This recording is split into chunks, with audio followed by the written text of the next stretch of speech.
I first discovered Seamus Heaney's work when I was 14. I was at school and we started studying English language and literature at GCSE. And we had this anthology of different poets, and I really liked a few of them, like Caroline Duffy, for instance. But when I spotted Seamus Heaney's work, it instantly jumped out, and I could relate to it straight away. It was like the ultimate form of escapism, and you'd forget all your troubles and forget all your worries.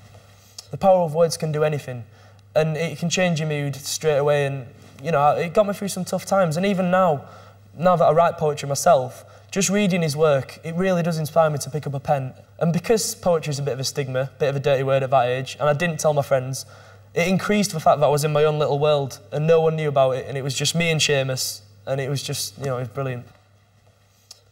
The thing that makes Seamus Heaney so special is the way that he can spot the beauty and the romance in the monotonous and the mundane, and he can take the most, you know, bland situation and he can pick out, you know, he can really get to the grit of the reality of things.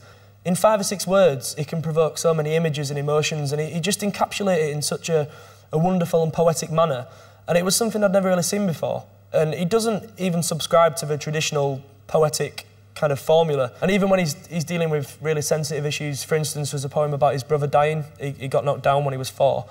And it's obviously something that's, you know, it was emotional turmoil at the time, and it's something that's so personal to him.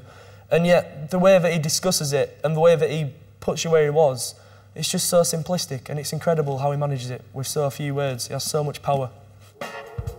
All fed up of all this violence. And you should give it a chance, because there's certain songs you listen to and you really love the lyrics and you can really connect with the lyrics, and in effect that is poetry, just in a different form. And just because it's not cool and it's not trendy, that doesn't mean to say it's not accessible. So I get home and I clean up my mouth and it looks like I'm going to need stitches, but just like a typical bloke, the first thing I do is take pictures. And when I started doing poetry in pubs and clubs, people said, "You're doing poetry?" And then I'd get on stage and do it and they'd be like, "Oh, I like that." So it's, you know, you should just give it a chance, because even though it's a bit of a stigma, it's a wonderful thing. It's a very powerful thing.